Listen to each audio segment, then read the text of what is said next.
할렐루야. 우리 찬양 받으신 주님께 크게 영광의 박수.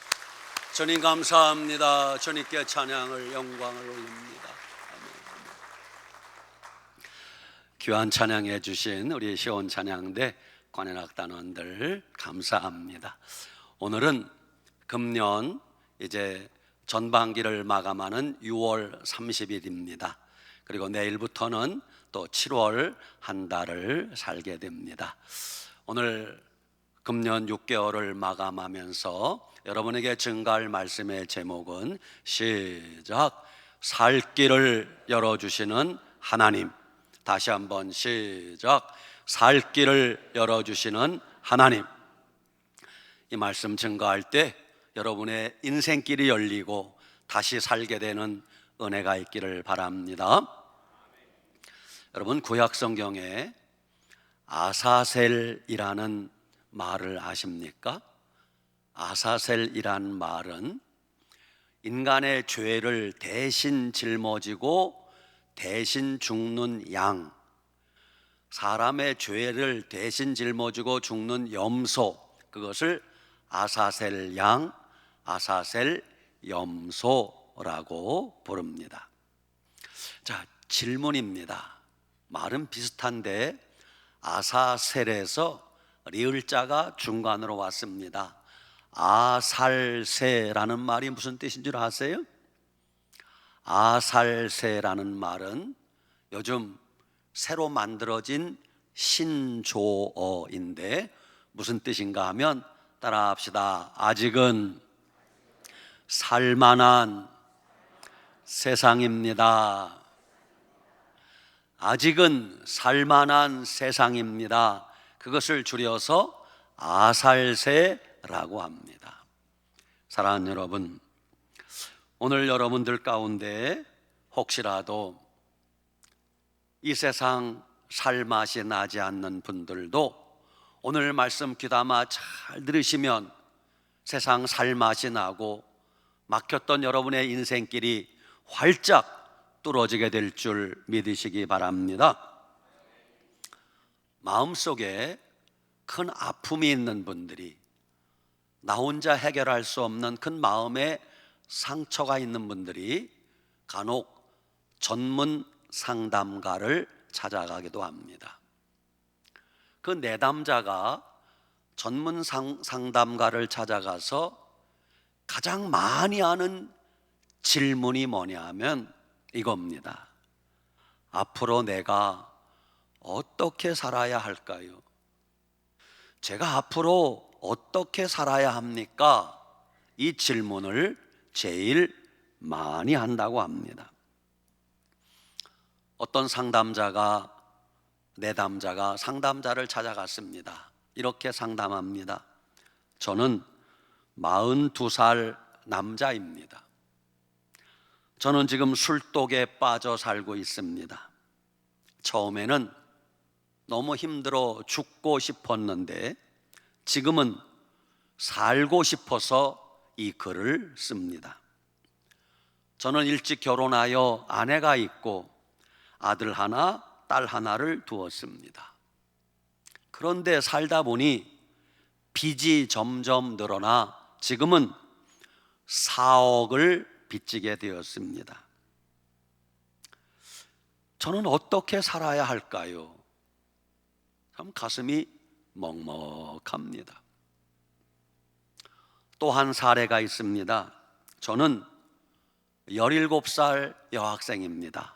아마 고등학교 1학년쯤 되는 것 같아요. 저에게는 위로 10살 차이 나는 오빠가 하나 있었습니다. 그런데 그 오빠가 갑자기 한 달 전에 세상을 떠났습니다. 저는 지금도 오빠가 세상을 떠난 것이 실감나지 않습니다. 저는 앞으로 어떻게 살아야 될지 모르겠습니다. 이런 고민이 어쩌면 여러분의 고민, 우리의 고민일지 모릅니다.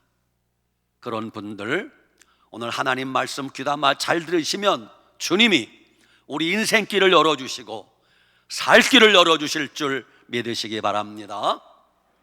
오늘 시편 16편 11절에 따라합시다. 주께서 생명길을 내게 보이시리니. 그렇습니다. 주님이 우리 앞에 생명길을 보여주신다고 약속하고 계십니다. 생명길이 무엇입니까? 사는 길입니다. 죽음에서 다시 사는 길입니다. 절망에서 다시 일어나는 길입니다. 주님이 우리에게 생명길을 열어주신다고 약속하십니다. 우리가 사는 이 세상은 눈물 많은 세상입니다. 하루도 고통이 떠나지 않는 세상입니다. 얼마 전에 우리가 다 알다시피 경기도 화성 어느 배터리 제조 공장에서 화재가 일어났습니다. 갑자기 일어난 화재 사건으로 23명이 목숨을 잃었습니다. 얼마나 안타까운 일인지 모르겠어요. 아니, 조금 전까지 같이 근무하던 직원들인데 순식간에 화재 사건으로 23명이 목숨을 잃었습니다. 모두가 마음 아파하고 있습니다. 이런 일이 일어나는 세상을 보면 참 절망하지 않을 수가 없습니다. 그럼 사람들은 뭐 했나? 사람들을 바라보면 실망하지 않을 수 없습니다.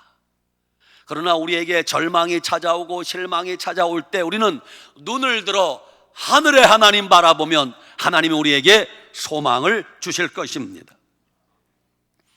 어떤 분들은 우리나라의 여러 가지 안타까운 현실을 바라보며 우리나라 희망이 없습니다 라고 자포자기하는 분들도 계십니다. 물론 우리나라 부족한 면 많이 있습니다. 그러나 여러분, 아직 대한민국 희망이 있습니다. 세계 속에 대한민국만한 나라도 흔치 않다는 걸 아셔야 됩니다. 어떤 분들은 한국교회가 마음에 안 든다고 볼멘소리 하는 분들도 계십니다. 물론 한국교회가 완벽하진 않습니다. 허물도 많습니다. 그러나 아직은 한국교회가 세계 속에 유일하게 복음 전할 수 있는 위대한 한국교회임을 여러분 잊지 마셔야 됩니다.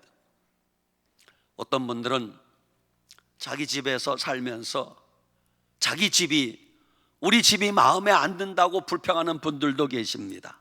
물론 여러분의 집이 완벽하지는 않을 거예요. 그러나 여러분이 살고 있는 여러분의 가정도 그만하면 꽤 괜찮은 가정이라는 것을 아셔야 됩니다. 여러분, 우리가 인생을 행복하게 살려면 환경이 바꾸어지기를 바라지 말고 오늘의 현실에 감사하며 살 줄 알아야 됩니다. 그래야 행복하게 살 수 있는 것입니다. 우리가 인생을 행복하게 살려면 지금의 상황에 만족하고 기뻐하며 살 줄 알아야 됩니다. 환경이 바꾸어지지 않아도 지금 오늘 현재 내가 처한 현실을 감사하고 만족하고 기뻐하며 살 때 우리에게 행복이 찾아오는 것입니다. 여러분, 힘을 내시기 바랍니다. 용기를 내시기 바랍니다. 믿음을 가지시기 바랍니다. 아직은 살만한 세상입니다. 주님이 우리 앞에 생명길을 보여주신다고 약속하지 않습니까? 예수님에게는 살아갈 길이 있습니다. 예수님에게는 방법이 있습니다. 예수님에게는 해결책이 있다는 걸 믿으시기 바랍니다. 요한복음 14장 6절, 예수님이 말씀하시기를 내가 곧 길이요 그러잖아요. 예수님이 생명길이고 사는 길이라고 말씀하십니다.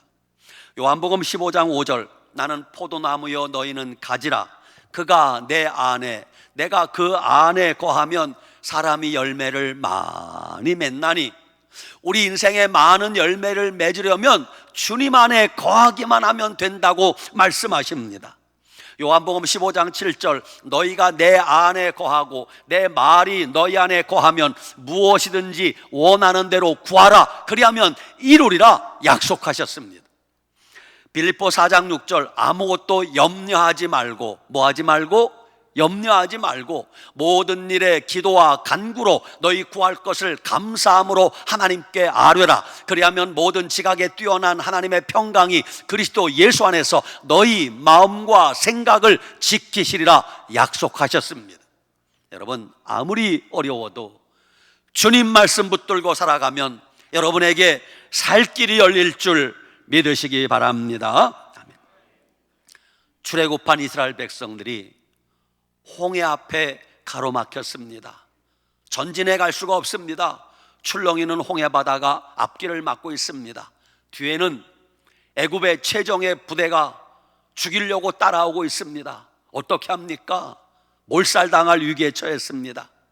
그때 하나님의 백성들이 하나님 앞에 부르짖어 기도합니다. 그랬더니 놀라운 일이 벌어집니다. 가로막혔던 홍해가 동풍이 불매 홍해 가운데 길이 열리게 된 것입니다. 그래서 이스라엘 백성들이 그 홍해 바다 한가운데를 마른 땅같이 건넜더라 라고 기록되어 있지 않습니까? 여러분, 하나님이 도와주시면 가로막혀 있던 홍해도 갈라지게 될 줄 믿으시기 바랍니다. 이스라엘 백성들이 페르시아 왕국의 포로로 끌려와 있었습니다.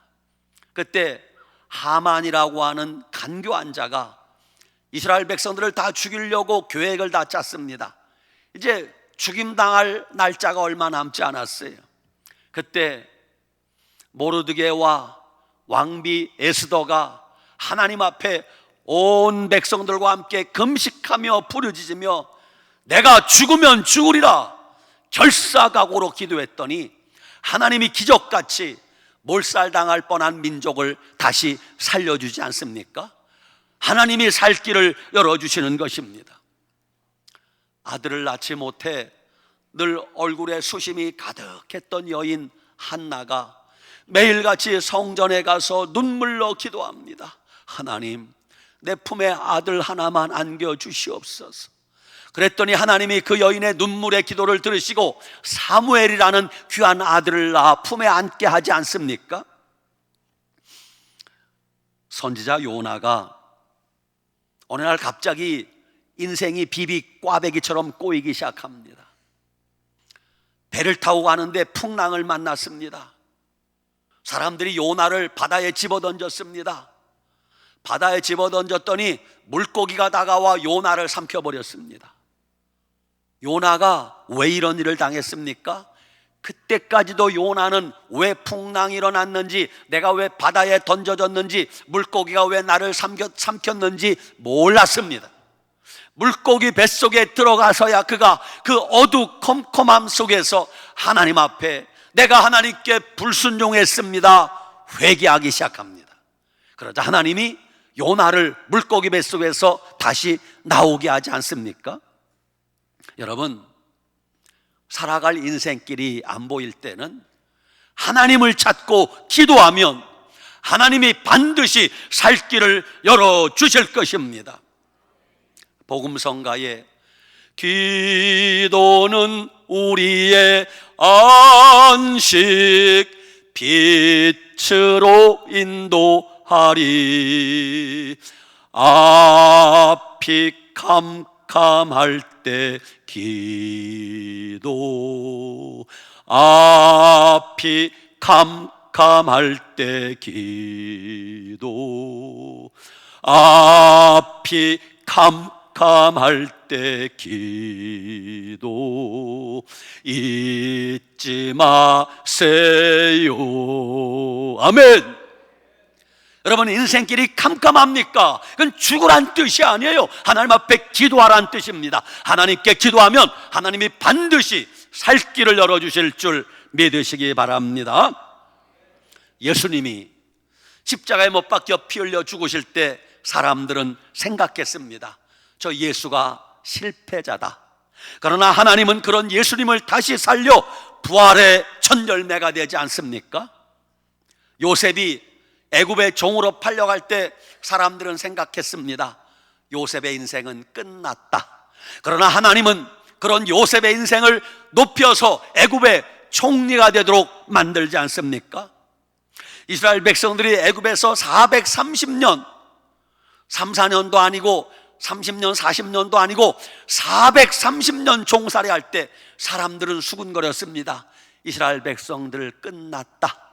그러나 하나님은 이스라엘 백성들을 430년 만에 애굽에서 출애굽시켜서 가나안 땅으로 인도하지 않습니까? 다니엘이 간교한 자들의 계략에 속아서 사자굴에 던져지게 됩니다. 사람들은 생각했습니다. 다니엘은 끝났다, 죽었다. 그러나 하나님은 그런 다니엘을 사자굴에서 당당히 걸어 나오게 만들고 더 존귀함을 받는 존재로 만들어주지 않습니까? 그렇습니다. 우리가 어떤 상황에서도 믿음으로 하나님을 의지하고 살면 하나님이 반드시 우리에게도 살 길을 열어주실 줄 믿으시기 바랍니다. 하나님은 막다른 골목에서도 항상 살 길을 열어주십니다. 하나님은 악을 선으로 바꾸시는 하나님이십니다. 하나님은 절망의 상황에서도 역전시키시는 우리 하나님이심을 믿으시기 바랍니다. 아멘. 크게 두 번째 따라합시다. 주의 앞에는 충만한 기쁨이 있고, 기쁨이 있는데 어떤 기쁨이 있대요? 충만한 기쁨이 있대요. 그 기쁨이 어디에 있대요? 주님 앞에. 여러분, 기쁨이 어디 있는 줄 아세요? 돈과 재물의 기쁨이 있는 게 아니에요. 세상 명예와 권력의 기쁨이 있는 게 아니에요. 세상 부귀 향락을 누리는데 기쁨이 있는 게 아닙니다. 우리가 찾는 진짜 기쁨은 주님 안에 있는 것입니다. 참된 기쁨은 예수님 안에 있습니다. 예수님 안에 충만한 기쁨이, 예수님 안에 영원한 기쁨이 있는 것입니다. 사람이 기뻐하면 웃음이 나와요.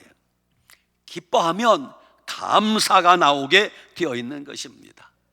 그런데 사람들이 너나 할 것 없이 나이가 들어가면 나도 모르게 웃음이 사라집니다. 어린 아이들은 하루에 수백 번 웃는답니다. 나이 든 어른들은 하루를 살면서 어쩌면 한 번도 웃지 않고 사는 날이 태반일 것입니다. 갓난아기였을 때, 어린 아기였을 때는요, 작은 일에도 웃음보가 터집니다. 갓난아기를 앞에 두고 엄마가 아빠가 뭐라래요? 까꿍. 이게 뭐라고 그것만 봐도 까꿍. 애가 까르르하고 웃습니다. 엄마 아빠가 아기 앞에서 도리도리 이게 뭐라고 아무것도 아닌데 애가 엄마의 그 모습을 보고 까르르하고 웃습니다. 엄마 아빠가 아기 앞에서 잼잼잼 이까짓 게 뭐라고 어린아이가 까르르하고 웃습니다. 뭐 작은 거 하나만 봐도 어린아이는요 그저 탄성을 지르고 하하호호 난리가 납니다. 그런데 그때는 건강했어요. 그런데 나이가 들어서 세월이 지나면 좋은 것을 봐도 무덤덤합니다. 아무리 좋은 소리를 들려주어도 눈만 끔뻑거리고 감각이 없습니다. 여러분처럼. 이런 분들은 죄송합니다. 이제 고향 갈 날이 가까워오고 있다는 것이. 여러분, 복음이 뭔 줄 아세요? 복음, 기쁜 소식, 좋은 소식, 굿뉴스, 헬라어의 유앙겔리온, 이게 복음이에요. 여러분, 유앙겔리온이라는 말의 유래를 아십니까? 기원전 BC 480년 페르시아의 최정예 부대 2만 5천 명이 당시 도시국가였던 정식으로 나라라고 할 수 없는 그리스의 아테네를 침략합니다. 아직 그리스 아테네는 나라라고 할 수 없는 그냥 도시국가예요. 페르시아는 강력한 나라입니다. 페르시아의 2만 5천 명 최정예 부대가 그리스 아테네를 침략한 거예요. 페르시아 군대는 침략하면서 이건 싸우나 마나 우리가 이겼다. 그래서 페르시아 군대는 출발하면서 승전 기념비를 아테네에 세우려고 미리 준비해 왔어요. 우리가 이겼으니까. 그래서 이 페르시아 군대를 막아내기 위해서 그리스 아테네는 정예 부대도 없어요. 시민군 10,000명을 모았습니다. 정상적으로 훈련받은 군인이 아니에요. 그냥 농사 짓다가 장사하다가 온 사람들 10,000명을 모았어요. 그들이 마라톤이라고는 마라톤 평야에서 일전을 벌이게 됩니다. 그때 후방에 있는 아테네 시민들은 불안에 떨었습니다. 두려웠습니다. 공포에 질렸습니다. 우린 다 죽었다. 우린 다 죽었다.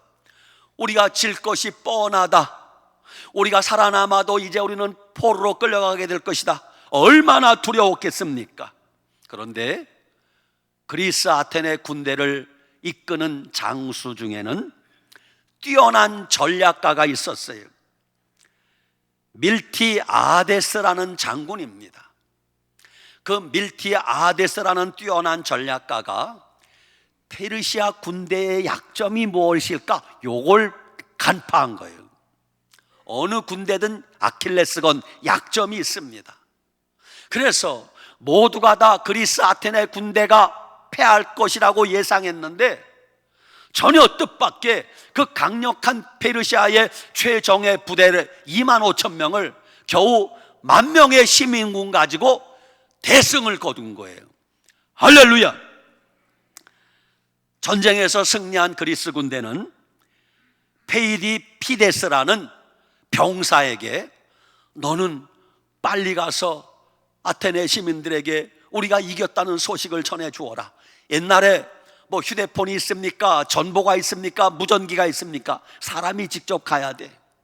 그런데 이 페이디피데스라는 병사가 타고 갈 말이 없는 거예요. 그래서 마라톤 평야에서 아테네까지 뛰기 시작합니다. 달리는 거예요. 생짜배기로 달리는 거예요. 42km 100여리를 달렸습니다. 아테네 시에 도착했습니다. 사람들이 다 쳐다봅니다. 어떻게 됐어? 어떻게 됐어? 그때 그 병사가 숨을 헐떡거리며 유앙겔리온, 유앙겔리온, 우리가 이겼습니다. 그 말을 하는 거예요. 아테네 시민들이 난리가 났습니다. 만세, 만세, 아테네 만세, 그리스 만세, 우리가 이겼다, 우리가 승리했다, 우리는 살았다. 시민들이 부둥켜 안고 환호성을 지르고 기쁨의 눈물을 흘립니다. 그러나 그 소식을 전해준 병사는 42km를 쉬지 않고 달려와서 100여리를 달려와서 기진맥진하여 유앙겔리온, 우리가 이겼습니다, 이 소식을 전해주고 즉사하고 말았습니다.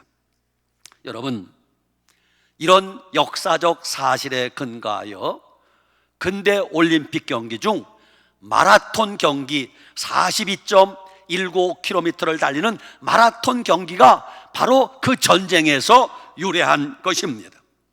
여러분, 죽을 수밖에 없는, 패할 수밖에 없는 전쟁에서 우리가 이겼습니다, 유앙겔리온, 이 소식을 들을 때 기뻐하지 않는다면, 감사의 눈물이 흐르지 않는다면 이상한 사람 아닙니까? 우리의 신앙생활도 마찬가지입니다. 여러분, 복음이 무엇입니까? 예수님이 죽음을 이기셨습니다. 예수님이 사망과 저주를 이겼습니다. 예수님이 우리의 죄악의 사슬을 풀어주셨습니다. 예수님이 우리에게 부활의 생명을 주셨습니다. 이런 소리를 들을 때 할렐루야, 아멘, 만세, 이런 기쁨이 없다면 이상한 일 아닙니까? 왜 기쁨이 없습니까? 스바냐 3장 17절, 너의 하나님 여호와가 너의 가운데 계시니 그는 구원을 베푸실 전능자시라. 그가 너로 말미암아 기쁨을 이기지 못하시며 너를 잠잠히 사랑하시며 너로 말미암아 즐거이 부르며 기뻐하시리라 그랬어요. 주님도 기뻐하신대요. 요한복음 15장 11절, 내가 이것을 너희에게 이르면 내 기쁨이 너희 안에 있어 너희 기쁨이 충만하게 하려 함이라 그랬어요. 데살로니가 전서 5장 16절, 항상 기뻐하라 말씀하셨어요. 빌립보 4장 4절, 주 안에서 항상 기뻐하라, 내가 다시 말하노니 기뻐하라 그랬어요. 구원받은 여러분, 기뻐하시기 바랍니다. 다시 말하노니 기뻐하시기 바랍니다. 아직도 기뻐하지 못하는 분들은 이렇게 반문하고 싶을지 몰라요. 목사님, 말은 알겠는데요, 뭐 기쁜 일이 있어야 기뻐하죠. 목사님, 내 형편 대보세요. 기쁨이 나오나? 제가 여러분의 형편을 모르는 거 아닙니다. 이해합니다. 그러나 틀린 말입니다. 믿음의 사람은 정반대입니다. 기쁜 일이 있어서 기뻐하는 건 불신자도 알 수 있습니다. 그러나 믿음의 사람은 기쁜 일이 없어도 기뻐하는 게 믿음의 사람이에요. 성경에 의하면 먼저 기뻐하면 기쁜 일이 따라오게 돼 있어요. 꼭 기억하세요. 먼저 기뻐하면 기쁜 일이 따라오게 돼 있어요. 무조건 기뻐하는 거예요. 그럼에도 불구하고 그리 아니하실지라도 기뻐하는 거예요. 예수님 믿고 구원받았으면 기뻐하시기 바랍니다. 예수님 믿고 죄사함 받았으면 기뻐하시기 바랍니다. 예수님 믿고 하나님 자녀 되었으면 기뻐하시기 바랍니다. 예수님 믿고 천국 가게 되었으면 기뻐하시기 바랍니다. 하나님을 아버지라 부르는 자는, 시작, 하나님을 아버지라 부르는 자는 좋은 일이 있으리라. 좋은 일이 있으리라. 레코드가 고장났어요. 좋은 일이 있으리라. 한 번 더. 좋은 일이 있으리라. 많이 있으리라. 아멘. 하나님을 아버지라 부르는 자는 좋은 일이 있으리라. 할렐루야.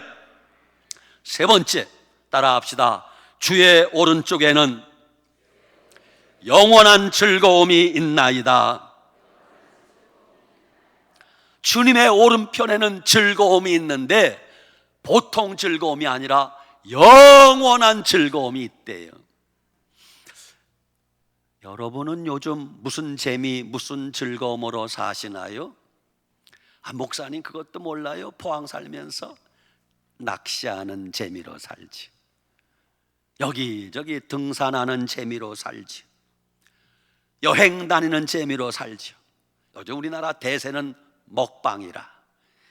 야, 쯔양이라는 아가씨는요, 몸매도 참 여리여리한데 20인분을 먹고도 더 먹는데, 와, 그 재미로 산대. 어떤 분은 돈 쓰는 재미로 산대. 홈쇼핑 주문하고 또 하고, 있는 거 또 주문하고 또 주문하고. 참, 어떤 분은 무슨 재미로 살아요? 거짓말하는 재미로 살아요. 남 속이고 거짓말하는 재미로 사는 분들도 있대. 그런 재미도 있겠지만 여러분, 우리는 그런 재미에 너무 빠지면 안 돼요. 세상 재미는 잠시 잠깐이에요. 세상 재미는 유효기간이 짧습니다. 금방 지나면 사라지는 재미예요. 한창 인기 많은 탤런트 연예인들이 무대에 올라가면 세상이 내 것 같대요. 오빠! 영웅이 오빠! 영웅이 오빠, 오빠. 그런 분들이 무대에서 내려오면 그렇게 허전하고 공허하고 그럴 수가 없대. 그래서 그 연예인들이, 탤런트가 믿음이 있는 사람은 무대 위에서나 무대 아래서나 뭐 삶이 변함이 없어요. 그런데 믿음이 없는 사람들은 이제 무대에서 내려오면 그 공허함을 달랠 길이 없어요. 그래서 마셔야 돼, 술을. 그래서 피워야 돼, 담배를. 그래서 담배 가지고도 안 돼, 마약도 손을 대보는 거예요. 여러분, 이게 세상 사람들의 삶이에요. 우리 그리스도인은 그런 재미와 즐거움이 아니라 하나님이 주시는 하늘의 기쁨, 영적인 기쁨을 맛보며 살아야 됩니다. 누가 여러분에게 물을 거예요. 집사님, 교회 다닌다면서요? 예. 집사님은 무슨 재미로 살아요? 여러분이 자신 있게 말할 수 있어야 됩니다. 따라합시다. 저는요, 예수님 믿는 재미로 삽니다. 목소리에 좀 확신이 없어. 배에 힘을 주고요. 다시, 저는요, 예수님 믿는 재미로 삽니다. 할렐루야. 구원받은 하나님의 백성은 하나님 앞에 나와 예배드리는 재미와 즐거움이 있잖아요. 기도하고 찬송하는 즐거움과 재미가 있잖아요. 성도들이 서로 교제하고 봉사하는 재미와 즐거움이 있잖아요. 여러분, 그런 재미와 즐거움으로 살아가시길 바랍니다. 오늘 그런데 앞에는 기쁨이라는 단어를 썼고 뒤에는 즐거움이라는 단어를 썼어요. 비슷한데 영어 단어가 다르더라고요. 앞에는 joy라는 단어를 썼고 뒤에는 pleasure라는 단어를 썼어요.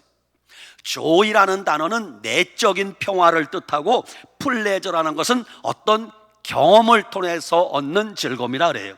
예를 들면, 정확한지는 모르겠는데 이렇게 한번 설명해 보겠어요. 나에게 구원받은 기쁨이 있습니다. 예수님 믿고 구원받은 기쁨이 있습니다. 그럴 때는 joy라는, 영어로 joy라는 단어가 맞는 것 같아요. 그런데 내가 새 집을 사서 너무너무 즐겁습니다. 그럴 때는 pleasure라는 단어가 맞는 것 같아요.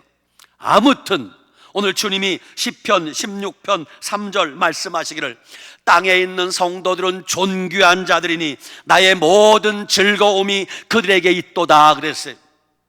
하나님이 이 땅을 살아가는 성도들을 바라보면서 너희들은 나의 즐거움이라, 너희들은 나의 기쁨이라. 헵시바라는 뜻이 무슨 뜻이에요? 나의 기쁨이 그에게 있다, 그 뜻이에요. 여러분은 하나님의 기쁨이요, 여러분은 하나님의 즐거움인 줄 믿으시기 바랍니다. 시편 35편 9절, 내 영혼이 여호와를 즐거워하며 그의 구원을 기뻐하리로다 말씀하셨어요. 사랑하는 여러분, 요즘 사람들을 만나면 하나같이 공통적으로 하는 말이 있어요. 뭐라고? 목사님, 요즘 사는 게 힘들어요. 너무 힘들어요. 어떻게 살아야 될지 모르겠어요. 그런 분들 잘 들으세요. 지금 힘들다는 거 저도 알고 여러분도 알고 다 알아. 근데 여러분, 한번 정직하게 생각해 보시기 바랍니다. 지금은 내가 제일 힘든 것 같아요. 지금이 제일 힘든 것 같아. 네, 여러분, 우리나라가 정말 가난했을 때 60년대, 70년대, 그때보다 지금 힘듭니까? 아니요. 그때 정말 가난했습니다. 그때 나무집 쇠빵살이 하면서 단칸방에서 애 낳고 그렇게 살았습니다. 그때보다 지금 힘듭니까? 그때 연탄불 갈아가면서 석유 골로에 밥해 먹어가면서 그렇게 살았습니다. 그때도 소망을 잃지 않고 살았는데 그때에 비하면 지금 100배, 1000배 낫지 않아요? 아무리 힘들다고 해도 그때보다 낫지 않아요? 사랑하는 여러분, 절망하지 마시기 바랍니다. 낙심하지 마시기 바랍니다. 왜? 주님에게는 살 길이 있기 때문입니다. 우리가 정말 살아계신 하나님을 믿는다면 낙심하지 않아도 돼요. 그 하나님을 믿고 믿음으로 기도하고 인내하면 반드시 여러분의 인생길을 열어주실 것입니다. 살 길을 열어주실 것입니다. 여러분에게 하나님이 하늘의 기쁨을 맛보게 하실 것입니다. 여러분의 영혼 깊숙한 곳에서 즐거움이 터져나오게 될 것입니다. 여러분, 예수님 믿는 재미로 살아봅시다. 우리는 구원받은 하나님의 백성입니다. 세상 재미, 세상 즐거움, 세상 기쁨 찾지 말고 하나님이 주시는 하늘의 기쁨, 영적인 기쁨, 영적인 즐거움을 맛보며 살아가면 여러분, 날마다 우리는 기쁨으로 살 수 있습니다. 절망하지 말고, 낙심하지 말고, 믿음의 주요 온전케 하시는 이인 예수님을 바라보자. 예수님을 바라보면서 한 주간 살아가면서 믿음으로 승리하시길 축복합니다. 아멘. 기도하겠습니다. 살아계신 하나님, 감사합니다. 힘들고 어려운 이 세상 살아가면서 예수님 믿고 구원받은 우리들은 오직 믿음으로 인내하며 감사하며 소망 중에 즐거워하며 믿음으로 살게 하여 주시옵소서. 절망하지 아니하고 낙심하지 아니하고 주님만 바라보며 주님이 내 인생길을 열어주실 것이다, 살 길을 열어주실 것이다, 믿음 가지고 살게 하여 주시옵소서. 예수님 이름으로 축복하고 기도 올리옵나이다. 아멘.